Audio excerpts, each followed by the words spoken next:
Hi, Mike. It's an honor to have you with us at the Agile Spain conference. This is Santi Malinowsky from the organizing team and myself, Mau Contrera from Agile Spain. Before we start, I would like to tell you and all the people who is watching this interview that all the questions have been co-created with the Spanish Agile community. And okay, everybody is willing to hear from you about them. Let's go for it. Well, Thank you. I appreciate you having me here. I wish I could be there in person, but I'm honored to be able to do this by video. Okay, Santi, you start? Yeah, welcome, Mike. So first of all, let me, after so many years and projects, let me take you back to the 19s or the early 20s or the late 2000s. Please. Did you expect that 20 or 25 years later, Scrum and Agility would be so successful? Yeah, that's a great question. I don't know that I remember the late 90s as much. Actually, I do. But I want to go back to, it would have been 2004. So not even all the way back, but 2004, it was just before Christmas. And I took my two young daughters to a basketball game. And they announced the attendance at the basketball game. They said there were like 17,800 people there. And that was almost exactly the same number of people that we had certified through the Scrum Alliance as certified Scrum Masters at that point. There were no certified product owners at that point. And so I was standing around this basketball stadium looking at it and go, that's how many people we've certified. Amazing. And I thought to myself, I wonder if we'll ever certify enough people to fill up not a basketball stadium, but a football arena, right? You know, could we get that many people? And I kind of thought, maybe, you know, I wonder if we can get that maybe in, you know, through the Scrum Alliance, who I do my training through. We've certainly certified a lot more than that. Now it's like 500,000 or 600,000, 700,000 or more. I don't know the numbers, but there's other certification bodies. And so, no, I had no idea that Scrum and Agile would be near as successful as they have been in all of that time. Okay, Mike, and please, what advice would you like to give to the young Mike in the past after all the experience you have now? The advice I'd give young me would be to have confidence in Agile. And I totally have confidence at this point, but here's what I mean. Back in the 90s, the only thing going on in the process space was the rational unified process. And if you were not doing the rational unified process in the 90s, you felt a little guilty. You were kind of like, I wonder if I should do that thing everybody else is doing. And during that period, I was doing Scrum, and we were very successful with Scrum. And the company I worked for was buying 2 or 3 companies a year. As we bought those companies, I would introduce them to Scrum. Well, we bought one of those companies, and they had this really heavy-duty, kind of beautiful unified process. It looked really nice, the things they'd done. They had all these nice documents. And I remember thinking, I wonder if we should do that. I wonder if we should do that. And fortunately, I came to my senses when I realized, we're the ones buying all these companies. They're not the ones buying us, right? We're buying all these unified process companies. And then in 2001, when the manifesto came out and other people were out there saying, I'm doing this lightweight thing too, that kind of all the doubts went away from me. But up until then, I kept wondering, right? I mean, are we just getting lucky with this lightweight process? Does this really work? And to me, that was the kind of the lightning bolt moment of the manifesto, was to see how many other people were out there doing lightweight software development. We called lightweight at the time, Agile today. And as soon as I noticed that, that's when all the doubts went away from me. You know that the Spanish community is always looking for innovation and always learning, improving continuously. And now we are seeing more mature agility in organizations. Thinking about the future, how do you see agility in the next 10 years? And what disruptive trends do you think that will show in the Agile ecosystem? Yeah, it's so hard to predict the future. I just shared that in 2004, I couldn't predict that we'd ever certify that many people, and that was a stone that was already rolling down the hill. It's so hard to predict. I think there's two trends that I'm aware of that could have a huge impact on it for us.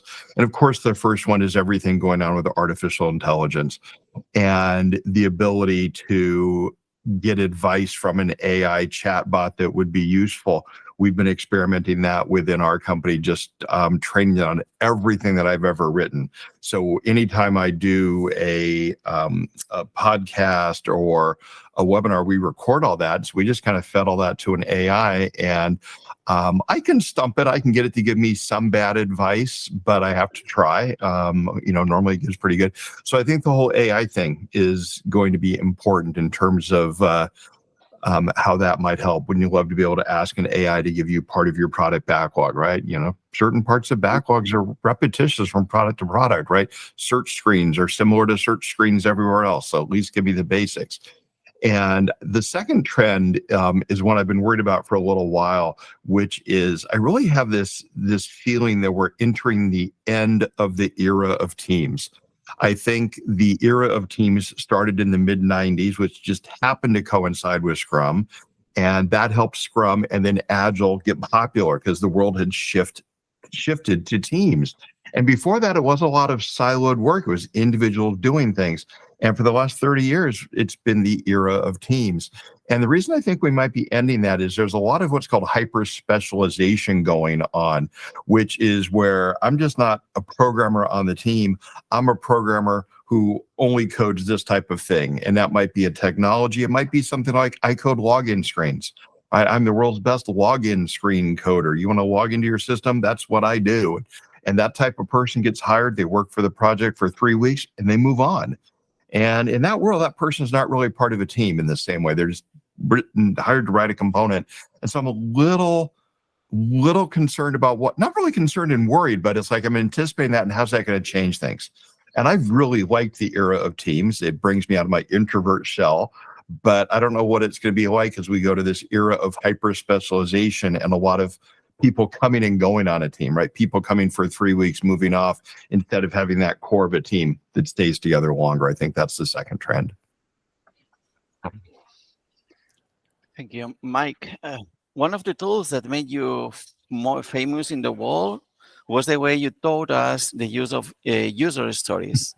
But in recent years, you have introduced the concept of job stories into our lexicon. So how do you recommend approaching requirement gathering through the unified use of job stories and user stories? Yeah. No, go ahead with the second part. I just got excited.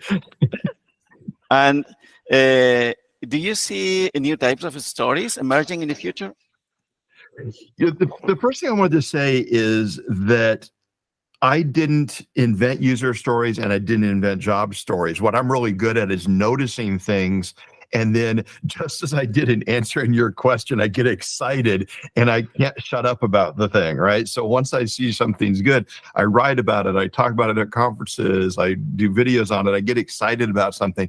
And so job stories originated out of Intercom, and Alan Clement came up with those. And so I want to make sure credit to him on those. I've just helped popularize them, and a lot of people read my blogs and things. So I've helped kind of spread the word on those. And I'm a big fan.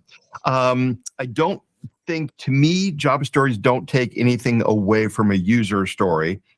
There are times where it is super critical to know the user's mindset, to know what user's doing this, and that helps you build the right thing for them. There's other times where it's more important to just know what's called the job to be done. What are we trying to get done here? And those are the times when a job story is better. And they're not very different. I know the job story advocates pretend they're like world changing. The real difference is just, do you start out with who wants it or when it happens, right? When this occurs, I want this to happen. And I think it's a great way to write certain types of requirements. When my bank balance is below zero, I want to be warned the next time I log into my financial software. I don't care if you're a billionaire or just normal person. You probably want to be notified when your bank balance is below zero. And it's not important to know the who then, it's more important to know the when. So that to me is why I like them both. I don't really anticipate anything new coming to change things. I didn't anticipate job stories though.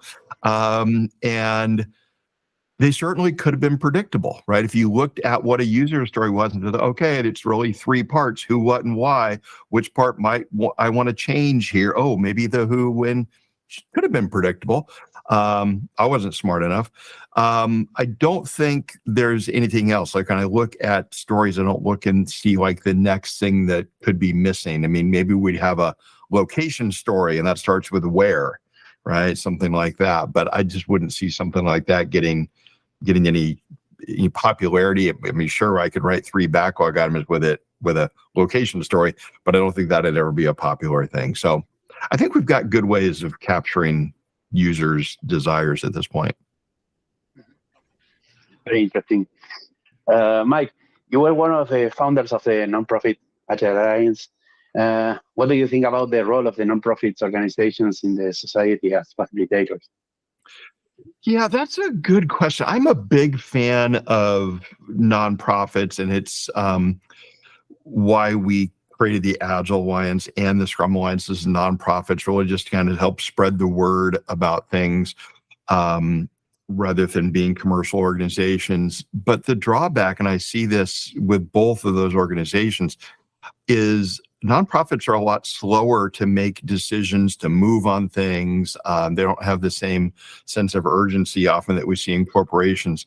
And that has led to gaps that have then been filled by for-profit organizations. For example, the Scrum Alliance had thought at some point about should they come out with some guidance on scaling, never really got around to it, and that led to the popularity of the scaling frameworks, the ones like SAFe and Nexus and Less, any of those. And would that have been better if it had come from a nonprofit organization with a lot of people behind it? Probably, but because they move more slowly, it just didn't happen. And so I worry about any nonprofit's ability to stay kind of on the forefront of things. And the Agile Alliance and the Scrum Alliance absolutely were the forefront because they were the only ones kind of lobbying for it, besides a few tiny companies like Mike Mine, Ken Schwaber's, Bob Martin's, others that were just small and not really out there making a huge impact. So it was easy for a nonprofit to get more traction back then. Not sure that that's the case now, although I certainly appreciate that we still have a couple of nonprofits in the game. Okay. Last question, and the most important for me, at least, because it's mine, is: do you think that the Scrum spirit could be kept in the context of the scaling models? So, what is your recommendation when several teams collaborate into the same product? I don't think there's anything fundamental to scaling that has to take away the spirit of Agile, the principles of Agile. So I absolutely think we can retain agility, flexibility as we're building things with multiple teams as the projects get large. It is hard. And what happens is the temptation comes in to add too many things to the process. And if we go back, you guys started out asking me about, things 20 years ago. Let's go back 20, 25 years ago and look at the rational unified process or just unified process. And there's a lot of good stuff in there. Absolutely a lot of good stuff in there. The problem was a lot of people read the unified process manual and said, oh, we should do that and that and that and that. And they brought in way too many things because all of these things looked good. And there was no real guidance on how to pick the minimal set of things that was needed. And so I think when we introduce scaling, a lot of things look good and we grab too much. And I think SAFe is probably the worst at that. SAFe is probably the most thought out Agile process, but it's a little bit close to RUP in that regard, where it's got kind of everything in there you might need. And I mean, I felt like it was a crime against humanity a couple years ago. I met somebody who had I think it was one 3-person team in his company, and that somebody had told them to use SAFe. You're 3 people. You don't even need a process. You're 3 people, right? But they had all signed up for SAFe training and were doing PI planning, and it's like, you're 3 people. But I think the spirit can remain. I just do think it gets harder in terms of advice when we have just a couple of teams, not going big 10, 20 teams, but a couple of teams, which is where most scaling is the kind of 2 to 5 team range. I really would prefer to see teams kind of invent their own process, get together and see what they think is missing. Great, go take a SAFe class or read the book, get some exposure to less, things like that, large scale Scrum, and see what's being recommended out there. But that size, I'd far prefer to kind of invent our own process, look at the challenges and pull in a couple of things at a time. Don't do the buffet thing where you bring in everything. Just bring in a couple of things at a time. See if those solve your problems. They probably won't, but they'll probably help. And then bring another thing or two in until you do have the fully figured out process that's perfect for you. Do you have any last word for the people watching this interview at the CAS? No, just to have a wonderful event. It looks very exciting. I saw the little video of last year's event and was super excited at the possibility to attend when I was invited, and spent about a week and a half trying to see if I could rearrange my schedule due to conflicts that I had, and I just couldn't do it. But do wish I could be there, and I think you're going to have a great event. Okay. Thank you so much, Mike. Oh, one last thing. I have a final request for you. We are recruiting new members for Agile Spain to continue supporting our actions in the Agile community. We have a QR. Would you like to scan it and be a member of our community? Yes, please count me in. Let's get here. Okay, thank you so much, Mike. Have a good day and happy birthday. I know it's your birthday next Friday. It is. I studied it. Okay. Thank you so much. Both. Thank you both. Bye. Have a good day. Bye.